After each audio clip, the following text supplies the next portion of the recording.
Well, hello, everybody, and welcome to the Astrology Hub podcast. This is our flagship show dedicated to sharing the multitude of astrological perspectives and approaches, all designed so that you can learn and understand all the many different ways that astrology can help you in your life. I am so thrilled to be here today with the co-founder of the Shamanic Astrology Mystery School. She's an astrologer, she's a priestess. Her name is Cayelin Castell, and this is not necessarily her first time on the Astrology Hub podcast. She was on a few years ago with Tammy Brunk as well, but this is our first time having her as a solo guest on the podcast, and I'm just so grateful that you're here. Today, we're going to be talking about the alchemy of star magic. And there is so much to explore within this. Cayelin and I have been having some conversations behind the scenes, and I am just like brimming with excitement and questions for Cayelin. And I think you're all going to love this too. So, Cayelin, welcome to the show. We're so happy that you're here. Thank you so much. I'm delighted to be here. Great. Yes. All right. Let's start with your story. How did you come to astrology? How did you come to co-found the Shamanic Astrology Mystery School? And how did you get into this whole thing around star magic and alchemy? Like, where did this all begin? Okay, this is quite a story. So it really probably, I need to give some credit to my parents who had their issues and their challenges, and my childhood was challenging, like pretty much everybody's has been. And, there's so a lot of trauma and things there, but they were also very much into spiritual practices. They studied with the Rosicrucians. They went to Unity Church. I was initiated into transcendental meditation when I was 16 years old. I went to the college when I was from 19 to 21, 22, 21, 22, something like that. And, so I had experiences that were something that I got to embrace from a very young age. And of course, I also grew up in the country with horses and spent a lot of time camping and out under the sky and loved the stars and loved having all those kinds of experiences. And I always thought astrology was interesting. But I thought it was a little bit complicated, and I had some different astrology readings over the years and resonated with some of it, but not all of it. And I was told in one astrology reading that I had a debilitated moon and, oh, too bad for you. And I was like, oh, why would you tell somebody that? Wow. Yeah, that's harsh. Well, it just didn't really sing to me, I guess. Astrology didn't really sing to me until I came across shamanic astrology, and I literally was 9 months pregnant with my youngest child. I have 4 children. This was back in 1990. I got a phone call from a man named Daniel DeMario, who created the shamanic astrology system that I helped him co-found the school. And he was inviting me to come to a talk that he was giving at the Tucson Astrologers Guild. And I was also newly married, and I had 3 children from a previous marriage. And so I had to ask my husband at that time if he minded watching 2 5-year-olds and a 7-year-old while I went to this talk. And he's like, no, go. It was life-changing. I knew a little bit about astrology because I could always I knew my sun sign. I knew all my planets. I actually had a boyfriend who in college made me learn them. I could recite them. I had no idea what it meant. And I'd send people say, what are you? And I'd tell them, and they'd be like, oh, and I'm like, what does it mean? That's amazing that you memorized it. It's hard to memorize when you don't know what it means. Yeah, exactly. But this boyfriend kept quizzing me, and then I just remembered. So it was good. But I still didn't know what it meant. Anyway, I went to this talk that Daniel was giving at the Tucson Astrologers Guild, and was transfixed. I was like, oh my gosh, this I need to know. This kind of astrology, because I could tell from what he was saying, no judgments. It's not about good or bad. Of course, there's shadow sides to everything. And so sometimes they don't express in the best way possible, but that's our choice. That's not that we're at the effect of something that forces us to not, to be debilitated or something like that. Right. So I was like, I have to know this. Of course, 2 weeks later, I had my youngest son. And but the reason that Daniel called me was because my best friend from college, when I went to Mauritia International University in Fairfield, Iowa, studying transcendental meditation, she had told him to call me when he got to Tucson. So that's why I got the phone call. So it's like the universe called me up, said, "Hey, come to this talk." And I just knew somehow I was going to learn it. I didn't know how. I was a busy mom. I had a brand new baby, but what happened was she and Daniel both came and stayed with us like 2 or 3 weeks after my youngest son was born. And I got more information and, got to ask a lot of questions and so on. And then that kind of set a precedent so that Daniel would come and stay with us every time he was in Tucson giving talks. And actually he moved to Tucson for a while, and he gave me talks of his to listen to, and I started transcribing them. And then I knew he had a system, and I said, I want to know your system. It's like, I know all these parts and pieces, but I don't know how you put it all together. And so that caused him to create a class to put it all together. And I was like, I know certain things. I don't want to have to go over those things. So I decided to create a handout. And again, by this time, my youngest son is almost 3. So he's going to preschool some of the time. And so this is how I'm having time to do all this. And I decided that I could create these handouts for people. And what happened was I wound up with 50 pages of content, almost like not really a handout, more like a handbook. And I was learning all this information as I was going. And then the class helped put it all together. And I added the transcripts of the class to the end of the book. And that became the Shamanic Astrology Handbook.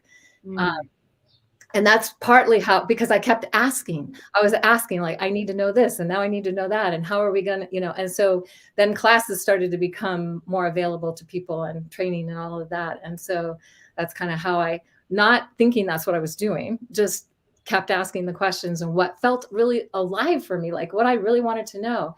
And I also wasn't planning on being an astrologer. I was just planning on having this as a tool for myself. Because I felt like it was going to be such an important tool, and it could help me with also being supportive of my children as they were growing up. Because if I understood what was really true for them, I could support them in that instead of trying to, mold them to something I wanted or the culture wanted or something like that. So and then people started, and I would practice on people. I'd do readings for people. Then, mind you, this is back in the early 90s to mid 90s. And then somebody called me one day and said, "I hear you do readings. What do you charge?" I didn't even know what to say. I was like, I was kind of dumbfounded. I was like, I think I said $25 or something, because I was like so shocked and not expecting that at all. And then people just kept showing up. And so finally I was like, I guess I'm doing this. And, and then I started teaching classes with Daniel, and it just kept evolving from there. So I felt like I got called to this, literally phone called.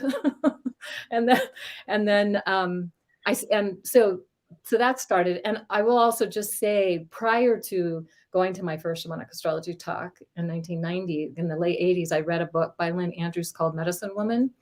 And my life was a total mess at that time. And I was in a divorce. The reason I wasn't going to have any more children, 3 were enough. But I got pregnant with my 4th while I was dating my second husband. And it was another sort of setup from the universe, right? And so I had said to the universe, I want to live a magical life, after reading her book, because she had all these like synchronistic, magical, amazing things were happening. And I was like, okay, I want to live a magical life. And then shortly thereafter, I got involved in Shamanic Astrology, and my whole life became just incredibly magical. And going out and learning the night sky and starting to know where things were and what they were about, and all that just lit me up in such an amazing way. And it was probably maybe mid 90s, maybe towards the late 90s. Well, actually, it was in the mid 90s, I started writing this something I called the Celestial Timings, and it was an astrology, astronomy e-zine that I just did for my priestess community. And then I started sending it to friends, and they started sending it to friends. And pretty soon I had like 5,000 people on my list. And I was just doing it for free because I wanted to, I was learning it. It was like a great way to learn even more deeply these mysteries. And pretty much, this was around the time when nobody was really doing that kind of thing. So, so again, it's been over 25 years since I started doing that. I don't do it as extensively as I used to, but I still am doing it a little bit. And it's just such a great learning thing. And I started including the stars. And I was also looking at books that were talking about the stars and what they meant. And a lot of them were really negative meanings. I was just like, oh, this can't be right. This just can't be right. I mean, yes, of course, everything has its shadow, but it was like they would lead with that sometimes. And a lot of times certain stars would be death by poison or drowning or, floods and hurricanes and, horrible things going to happen or whatever, or you'll rise high and you're going to fall really far. And, that of course can be true, but those are based on the choices people make and whether they're in integrity or not with what they're doing and so on. So I came across a book called Star Walking, Shamanic Practices for Traveling into the Night Sky by Paige Bryant. And she had used the practices that she talks about in the book for starting to create a more personal connection to the stars and the sky and the magic of the stars and all of that. And she did shamanic journeying, and she would get information and she wrote about it at the end of her book, and several stars she revisioned. I was like, yes, because I always thought I wanted to revision these stars.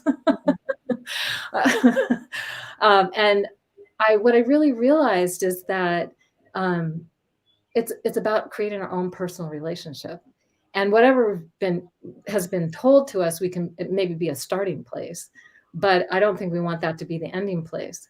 And so we used to take people out under the night sky in places that were under really dark skies and at petroglyph sites and things like that. And I'd be looking up at the sky and I'd have these revelations about certain stars that would be like, oh my gosh, like I have a star called Zubin El Janubi rising on my chart. Like it was the star that was rising when I was born. And I was looking at that one night and seeing the moon going between Zubin El Janubi and Zubin El Jamali. And these are two stars that represent the scales. And the scales, and they were also considered to be the claws of the scorpion way, way back, but now they represent the scales. And I was like, it's like the scales are a gateway or a doorway into multidimensional realms. And it turns out that the sun rises with Zubin El Janubi at the November cross quarter. So when the November cross quarter is when the sun reaches 15 degrees Scorpio.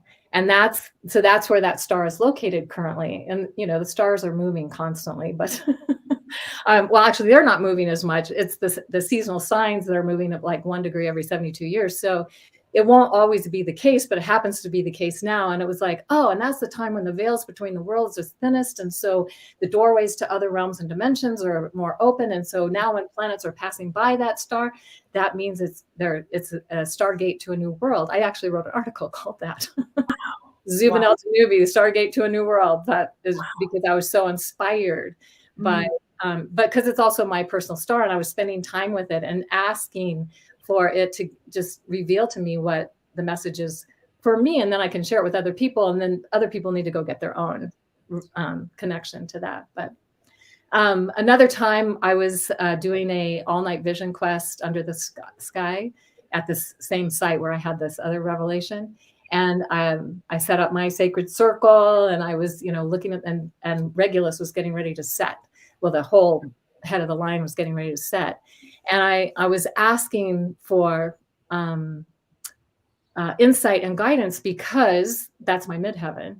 And, and so I'm like, okay, you need to send me a sign. Like, am I on the right track? Is this really working? Am I doing the right thing? Am I completely off track here? I was just in one of those questioning times. And as I finished asking that question, a shooting star came from right above Regulus and just shot right straight down and poofed out right above Regulus. And I was like, okay, good. That's my answer. So these are the kinds of things that can happen when we start spending time under the sky and tuning into certain stars, stars that are connected to us personally, but also just stars we love. Because there's I really love them all, even if I don't have a personal connection to them. So star magic uh, is really based on what we're doing and to engage those stars. It can create incredible magic, incredible opportunity to have intentions, to align with the magical stars of the Bohemian star, or the Bohemian stars. There's 15 of them that the ancient alchemists worked with. They thought those stars were more powerful whenever a planet was within 6 degrees on either side of those stars. And so, of course, the sun is within 6 degrees of them every year. Venus and Mercury pretty much every year. Mars every couple of years. Jupiter every 12. Saturn every almost 30. Right. So when there's planets with these particular stars, then we know that that's the time to really tune into them and to really work with them in a magical way. And they had a plant that represented each star. They had a gemstone that represented each star. They made talismans and elixirs and different ways that they would create their magical ceremonial intentions with these stars. And so it's kind of like, the idea of alchemy being when you take something ordinary and turn it into something extraordinary. I like that definition. Yeah. Right. And it's based on our attention and intention and willingness to engage and be present to, and they have information for us and we have information for them. It's meant to be a relationship. Wow. So, yeah. Okay. So many questions just based on everything you just said. I'd love to share a reflection too, because I recently had an experience very similar to what you just described with the shooting star. And it was just around this Jupiter, Neptune, and Pisces conjunction. And we have been doing a lot of these things you talked about. Joe on our team, Joe G, wrote an amazing 13-page document on how to create an altar for Jupiter. So we were bringing Jupiter's favorite things and creating altars. He made a musical talisman that we all contributed to. So all of our voices are put into this community musical talisman that was done at a specific electional. We're all saying the word grow, and it's so that we can grow that intention, that seed, whatever's in our heart, and really, bring that potent energy to it. And so anyways, Sophia, my daughter, my 10-year-old, and I, we often sleep outside. We'll pull a mattress out onto our lanai, our porch, and sleep out there. She loves it. I love it. We did it the night of the Jupiter, Neptune, and Pisces conjunction. The night before, we slept under the stars. I got woken up early, I think it was 3:15 or 3:30. And I couldn't go back to sleep. And I was just staring up at the stars. And I was contemplating the Jupiter qualities, the Jupiter and Neptune qualities. And so I was thinking about words like abundance and prosperity and expansion. And every time I had a thought about one of those qualities, a shooting star would happen. I kid you not. I was watching this going, oh, this is so magical. I can't believe it. It'd just be shooting star, shooting star, shooting star. And then finally we were at sunrise, and I went over and looked at the horizon, and my star chart app hasn't been working. But I kept looking at this star. I'm like, I think that's Jupiter. I think that's Jupiter. It's really got to be Jupiter. But I was having this serious connection with it. And then later got to confirm that it was Jupiter just based on the placement. And it was so deep and profound to be in that moment and knowing that Neptune was there, even though I couldn't see it.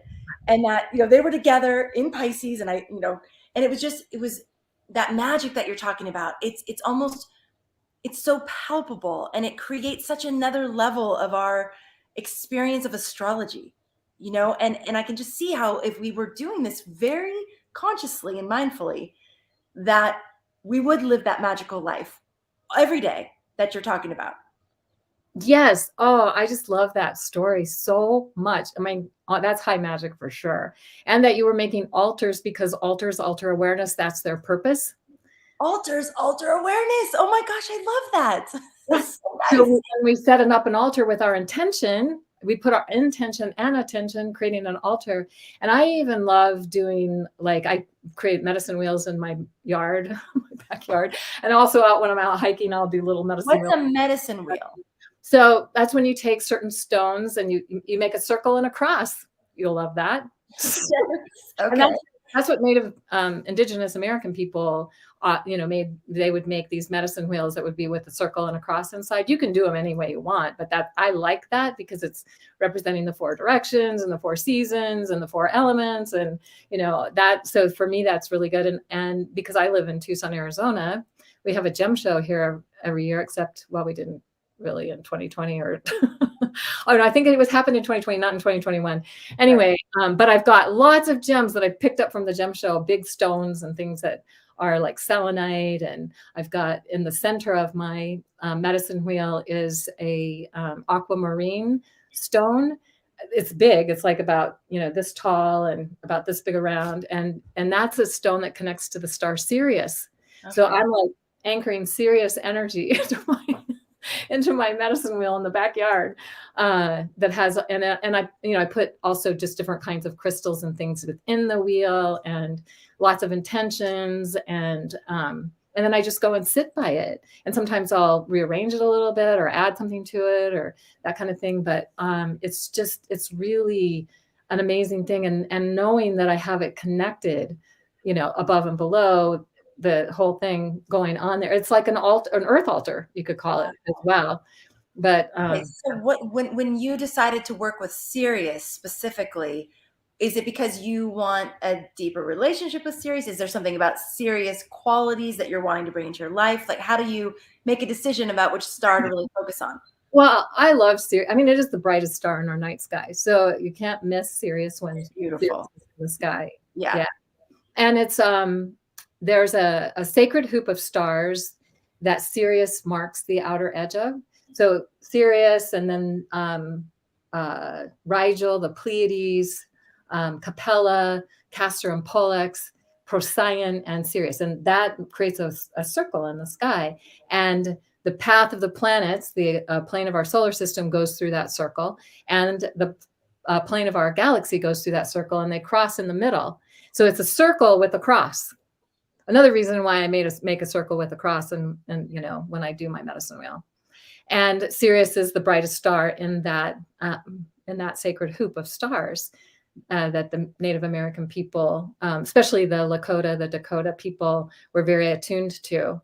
And for some reason, somebody told me, I don't know if it's true or not, but I liked hearing it, that I came from Sirius, that I had many past lives on Sirius. And so I'm just like, well, if that's true, I really want to connect with Sirius.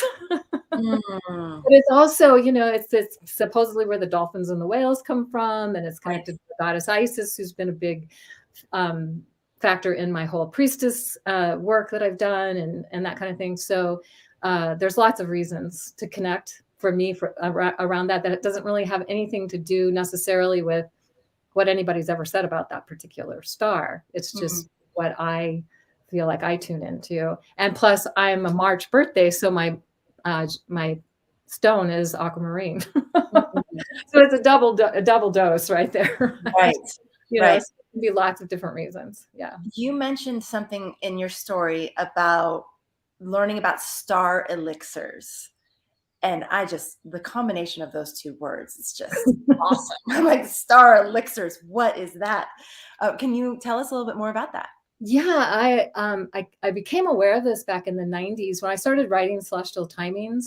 I was writing about different stars, and I can't remember if it was one of the authors of Starlight Elixirs and Cosmic Vibrational Healing sent me an email and said I should have their book and I should be talking about this, what they're saying about this, because they channeled information in about these stars. And then they were also making Starlight Elixirs for people with high powered telescopes and, really amplifying the star energy and putting it into the elixir. You don't have to get a prepared one. You can make your own. I'm not really sure exactly how to do that, but I have put things out underneath the sky with different gemstones and things to charge it with star energy. So you can do that as well. But if you want, you can go to Starlight, Pegasus Products, I think .com is their where you can still get them. The authors of both passed on now, but the book is brilliant because it is a new way of looking at these stars. And they just give these incredible insights about the energies that these stars have available to us from their channeled information. And I find it a better place to start than with some of the older, more negative interpretations. Yeah, more materialistic interpretations, more in terms of a higher vibrational spiritual content.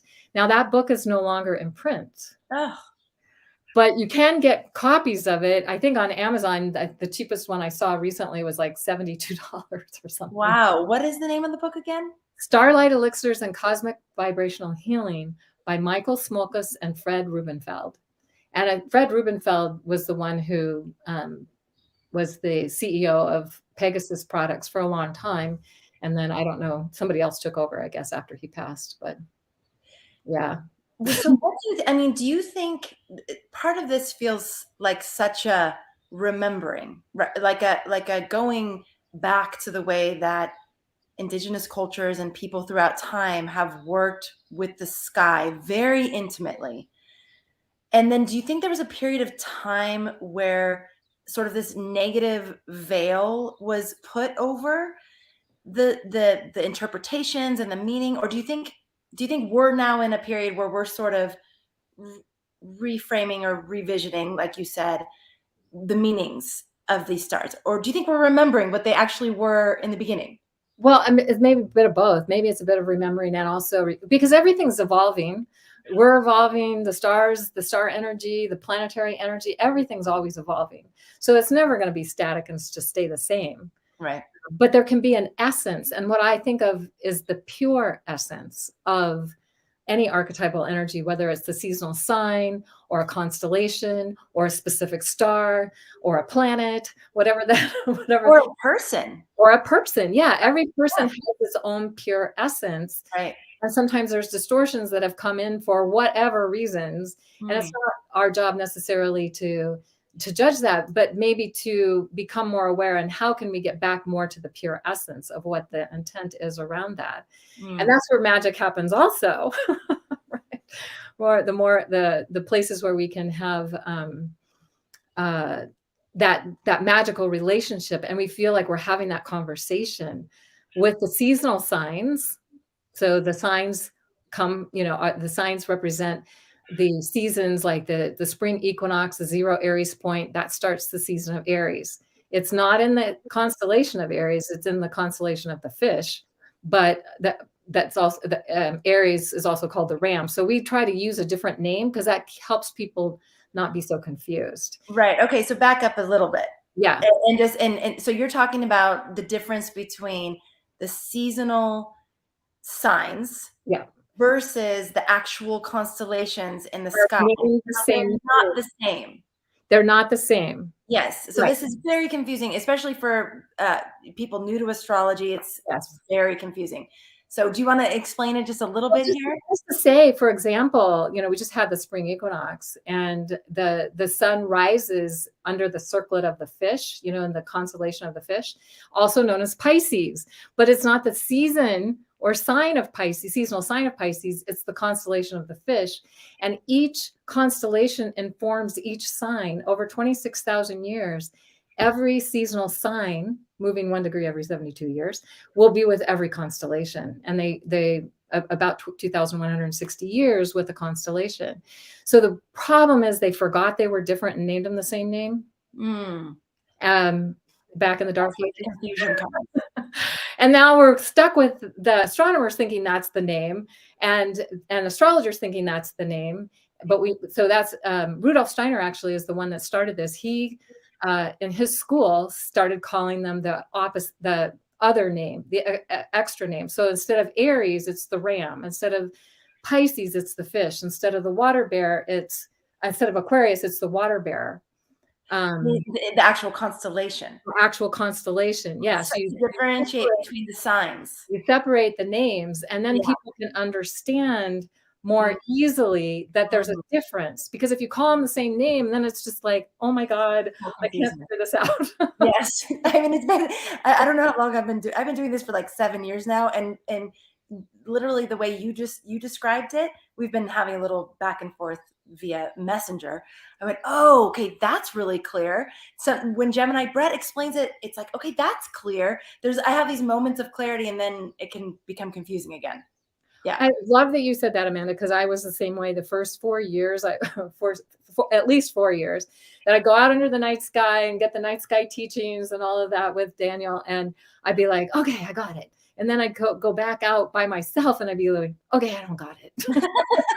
Well, and so Nick says that's where Vedic comes in, but Vedic actually has the same challenge, right? Well, Because yeah, constellations are different sizes. so the challenge with Vedic astrology is that they also call the constellations by their sign name, by the signs, by whatever. But and I've had Vedic astrologers say to me, I don't know what I'm talking about, because the spring equinox is rising in the fish and it's in Pisces. And I'm like, that's because you're just looking at the constellation and not so they're looking at the sidereal zodiac, the constellations. They're not looking at the seasons as having their own essence and sign energy that interacts with the constellations. Mm-hmm. And what tropical astrology tends to do is just look at the sign energy and not look at how the constellations are helping us to grow and evolve through the sign, through the constellation, through the energy of the constellations that are behind that sign or season. So there are two mechanisms that are working together. One, tropical astrology tends to look at one, and sidereal astrology tends to look at just one. What we're trying to do is bring them both back together so we can have the whole picture. We have the essence of how these two things work together, and that we have evolution happening because these mechanisms are interacting with one another. And then when we understand that, we become co-creators with it, and we can create high magic. Okay, so you were talking. What we're talking about here is star magic and alchemy. Earlier, you mentioned that there's 15 stars, the Bohemian stars, I think you called them. Bohemian, not Bohemian. Bohemian. Okay. Bohemian. That's what it comes from an Arabic word that means root, and the alchemists for some reason called them the Bohemian stars, and they still have that name today. And there's 15 of them. 3 of the 4 royal stars. So a lot of people are familiar with Regulus, Antares, and Aldebaran. Those are 3 of the 4 royal stars. The other royal star is Fomalhaut, but it's way off the ecliptic, and for some reason is not considered a Bohemian star. Don't ask why. I don't really know why, but but those stars they're directional also. They represent different directions, different archangels. There's but they also have a specific plant, herb, and gemstone that's associated with them. All the Bohemian stars do, and they would make sigils, which are symbols. And each of these Bohemian stars has a sigil that has been created that represents that particular star. And you can make talismans and amulets to connect with that star energy, or medicine wheels in your backyard, or wherever you might be able to do that. And you can make star shields.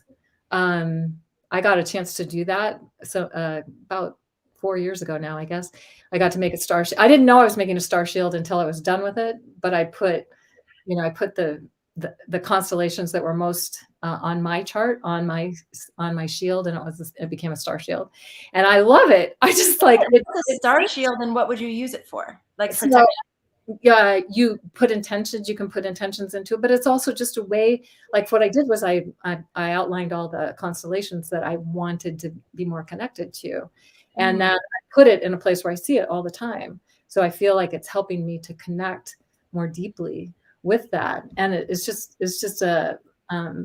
just what does it take to get us to focus our attention, especially in a world where we've got lots of things to distract us. So creating a star shield can do that.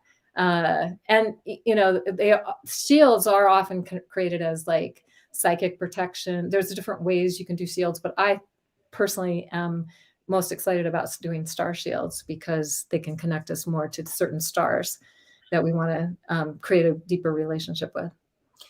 So give us some more examples of what happens in someone's life. Like you can use your life or what you've seen with students.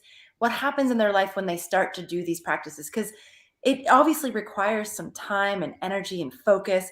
And so why would someone do it? Well, hopefully it would be because it's fun. Yes, it's fun. Yes. Right. And creative. And because it's, I'm thinking, I don't know why I'm thinking of this story, but I had a very strong connection to a star called Rosselhag. This weird name I get, but it's the crown chakra of the constellation of Ophiuchus. And it's not close to the ecliptic, but it's a powerful star, and it's connected. And Ophiuchus is connected to the story of Asclepius. Asclepius is the serpent bearer. Ophiuchus is the serpent bearer.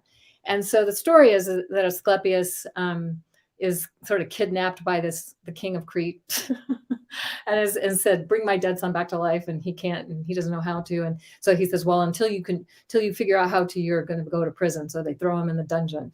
And then a snake comes in, and Asclepius is so mad he beats the snake with his staff and kills it. And then he feels bad. He's like, he was just expressing his rage. But then a few minutes later, another snake comes in carrying an herb and puts it all over the dead snake, and this dead snake comes back to life and leaves some of the herb behind. And then he figures out how to bring the dead back to life. But that's also partly why the serpent and the caduceus, the serpent and the staff are, that's part of where that story comes from. So I had this dream, and we had taken a group to a place here, and it's in New Mexico. It's at a hot springs, and there's a standing stone circle there, and do a lot of night sky. And we were doing a soak in the hot springs one night, and I walked right by a rattlesnake and everybody freaked out. I have snake medicine. I know I do. And the snake didn't even flinch. It didn't even budge.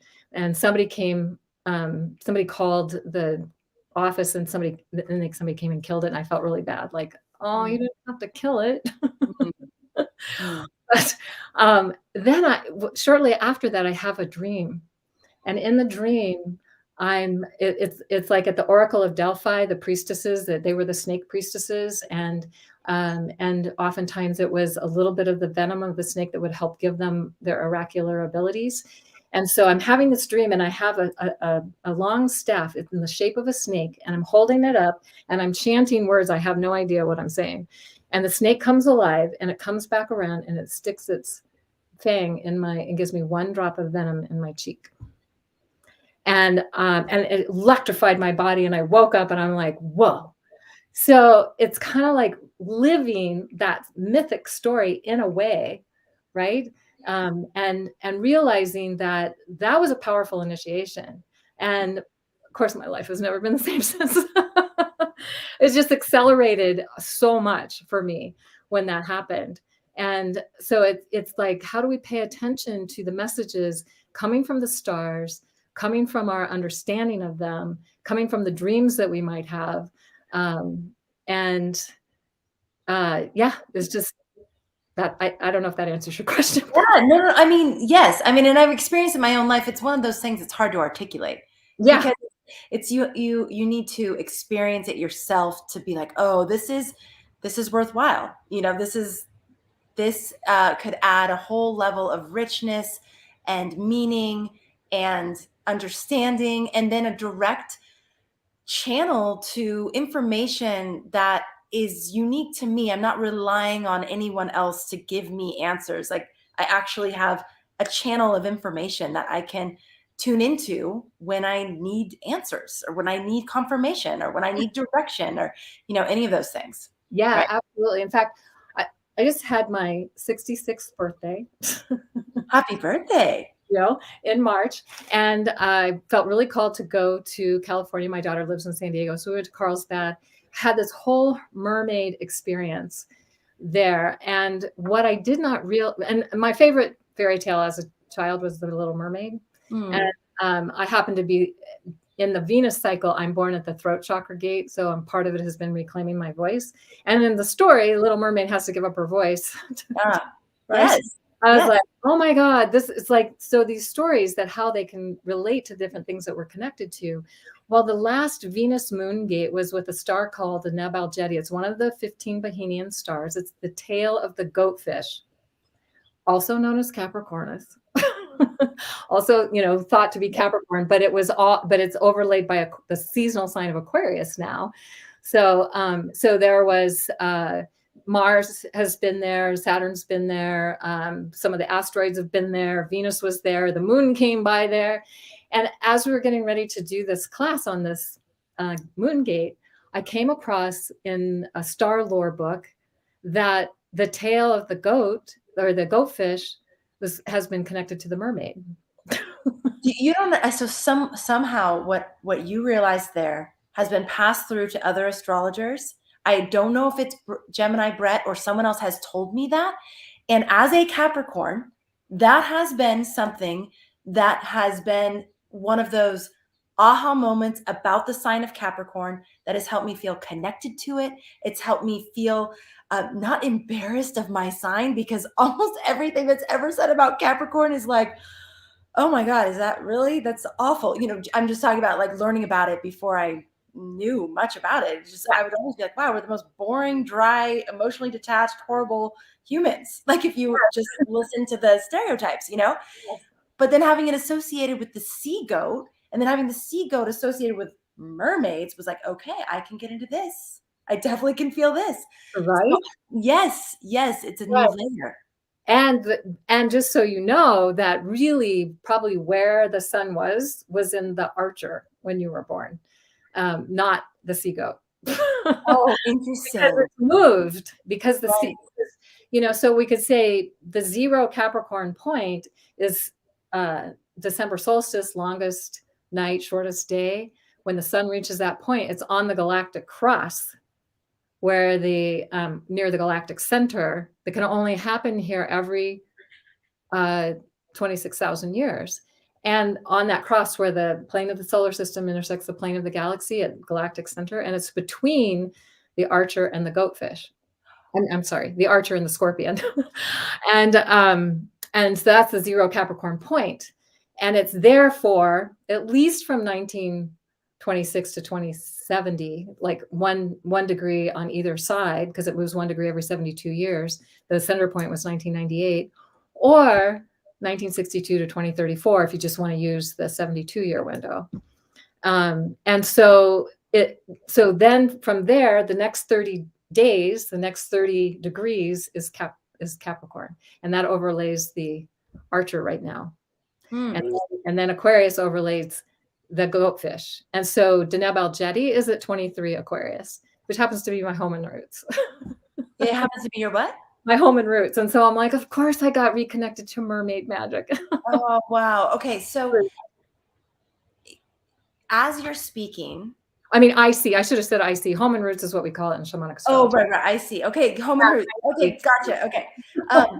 As you're speaking, I'm having the thought, wow, like, you know so much about the sky. You know so much about the stars. You know the stories and the mythology and the degrees and the placements and how it can feel like, oh my God, how could I ever get there? Like, how could I ever know enough for it to be meaningful? Where do you even start if you're interested in this, if it's resonating?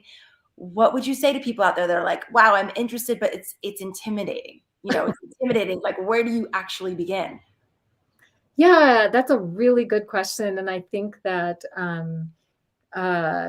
probably maybe starting with your personal stars. So because then it's like, oh, this is connected to my chart, so it means something more to me personally, right? And then you find personal stars. So there's the main one that we usually teach in the Shamanic Astrology Mystery School is what are the stars closest to your ascendant? What's rising when you're born? And I mentioned that earlier, that I had the star Zub and El Janubi was rising. That's in the scales. It's one of the bright stars of the scales. It marks one of the pans of the scales. And Zub and El Shamali is the other star of the scales. And those are again like Arabic names from way back when. But right. So if I know if my ascendant is Aquarius, how would I know what my personal stars are? What degree is it? 14. So that's actually I'm trying to think of the name. There is a star that marks the back of the goat. Why am I not thinking of it? It's okay. I'm wondering, like, how would we that would I know my ascendant, yeah, I know my ascendant, but then what is my personal star? And also maybe where your moon is, where your Venus is, where your sun is. You wouldn't see that particular star because the sun is there, but where your sun is, the sun is like transmitting the energy of that star at your birth, as well. What's on the midheaven, so there's different places where you can tune into. I literally created a cheat sheet. Yay! We love cheat sheets. Oh my God, that's so great. Yeah. So it tells you. So it basically is what are the sign and degree of all of many of the stars of many. Okay. And that way I can just look people up really fast. Right. Okay. So is that available anywhere? I mean, do you have article? Like, is there anywhere people could go if they're like, okay, I want to find out what my personal stars are? I do have an article on my website about the Bahenian stars, and it gives all the sign and degrees and also the plant and the gemstone of each of those magical stars. Nice. And you find out if any of you have any planets or any angles of your chart or nodes connected to any of those stars. Okay. Yeah. So where do we go? That's pardon? What is the URL of that? Oh, okay. So CaylinCastell.com. It also celestialtimings.com goes to the same website. And you would want to go into the search box and just put in maybe magical stars or Bahenian if you know how to spell it. Or just put in stars and it'll probably pop it up for you. Okay. Yeah. We'll put the URL in our show notes too. So if you're listening and you can't write this down right now, or you don't know how to spell any of these things, we'll put it in the description of the show. But this is so amazing. I mean, I just feel like this is a rabbit hole that we could go down, and you could spend your entire life unpacking these mysteries and getting new layers revealed to you of the meanings of the stars and the messages they have for you in any moment. Yes. It's really amazing. And definitely that word fun you said before. It sounds really fun. Yeah. I decided years ago that if it wasn't fun, I wasn't doing it. That's nice. I love that. Sometimes that's easier said than done. But yeah. But that has been a guiding force for me. It's like I want it to be fun. And really when you have fun, and in fact, my current husband, when we first got together over 16 years ago, he said to me, what's the most important thing to you in a relationship? And I hadn't really been thinking about it, but just pops out of my mouth, fun, fun, fun.